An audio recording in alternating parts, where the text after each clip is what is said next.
Bonjour Abderraouf Gnonkonde, merci d'avoir accepté notre invitation. Vous êtes le directeur régional pour l'Afrique de l'Ouest et centrale de l'Agence des Nations Unies pour les réfugiés, le HCR.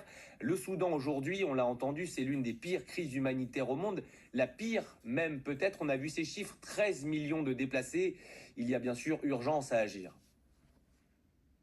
Oui, vous avez raison, il y a urgence à agir. C'est l'une des plus graves crises humanitaires de déplacement forcé de population. Vous l'avez rappelé, 13 millions de personnes déplacées, aussi bien à l'intérieur du Soudan qu'à l'extérieur. À l'intérieur, on parle d'à peu près 8,5 millions personnes déplacées, que nous appelons déplacées internes. Et à l'extérieur, dans les pays voisins immédiats, on parle de 4,5 millions. Alors, 4,5 millions dans des zones fragiles, des zones frontalières, dans des pays qui eux-mêmes font face à énormément de défis. Donc, vous avez raison, cette tragédie, elle doit prendre fin le plus vite possible. Avec sur place une famine qui ne cesse de s'accroître. Oui, vous avez raison, parce que dès lors que les populations se déplacent, ça veut dire qu'elles se déplacent malheureusement sans leurs moyens de production. Et donc, avec les difficultés de mobilité à l'intérieur du Soudan, on peut facilement imaginer le risque de famine auquel vous faites allusion.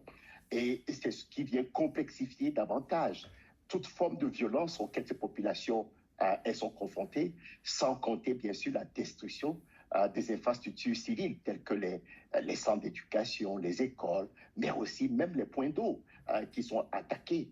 Donc, tout ceci aggrave une situation donc, qui affecte malheureusement la population civile.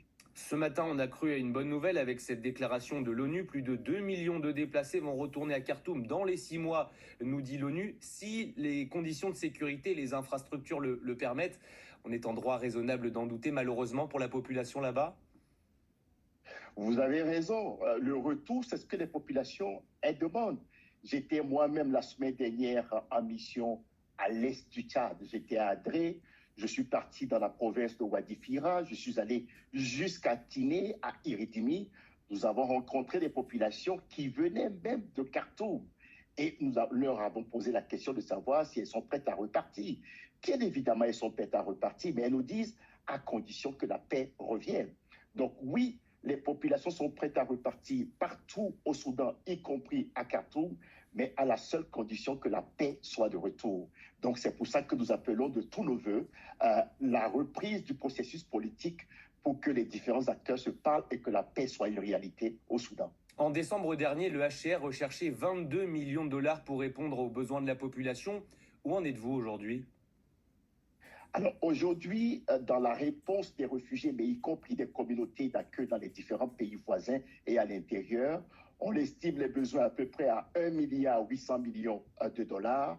Et malheureusement, à la date d'aujourd'hui, 15 avril, nous n'avons reçu qu'à peu près 10% donc, de ce dont on a besoin. Et ça, ce n'est que pour l'aide, la réponse d'urgence. Et sachant que malheureusement, ce type de déplacement dure en moyenne entre 20 ans et 25 ans avant que les populations ne trouvent une solution durable qui permette le retour des populations.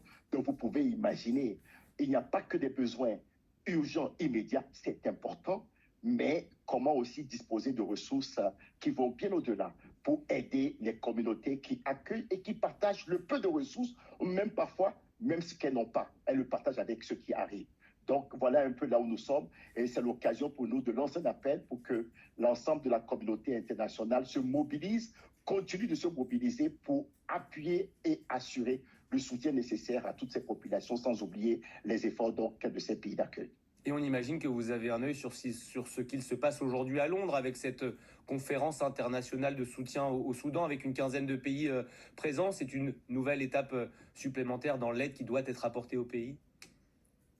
Mais oui, nous sommes très observateurs, attentifs à ce qui se dira, aussi bien comme déclaration politique que à l'engagement des uns des autres à continuer à mettre les ressources nécessaires parce que vous n'êtes pas sans vous douter que le contexte financier actuel qui frappe la communauté des humanitaires, elle nous laisse un peu dans une situation extrêmement difficile.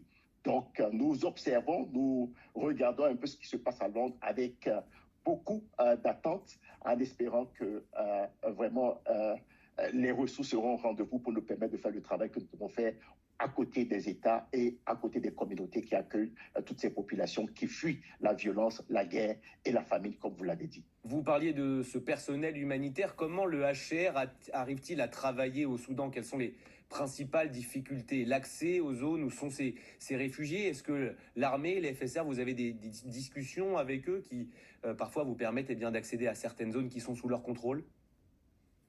Alors, fort heureusement, il y a un corridor humanitaire qui a été agréé par les différentes parties et depuis Adré, qui permet donc d'amener de l'aide à l'intérieur du Darfour et dans les zones accessibles.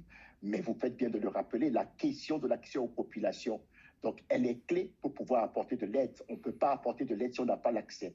Donc ça reste clé pour pouvoir continuer à protéger la population civile dans ces environnements. Donc la question de l'accès est une difficulté pour le HCR, mais l'ensemble des partenaires, que ce soit le PAM, que ce soit l'UNICEF, que ce soit MSF, que ce soit toute la communauté des acteurs humanitaires qui interviennent dans la réponse à cette crise. Le premier des défis, c'est l'accès aux populations civiles. Et c'est une contrainte majeure, mais nous travaillons, nous continuons à discuter, à échanger avec les différentes parties qui contrôlent un peu ces zones pour nous assurer que voilà, cet accès soit garanti, mais ce n'est pas toujours évident. Hormis cette question donc de contrainte d'accès, bien sûr, une de mes préoccupations, c'est de savoir que la saison des pluies va commencer bientôt et ça sera une difficulté additionnelle à ce que nous rencontrons déjà comme difficulté sur le terrain. Merci beaucoup, Abderraouf Nkondo, de nous avoir accordé quelques minutes de votre précieux temps. Merci beaucoup à vous. C'est moi qui vous remercie. Merci à vous. C'est moi qui vous remercie. Et le Merci. Soudan, bien sûr, on en reparlera dans le journal de l'Afrique sur France 24.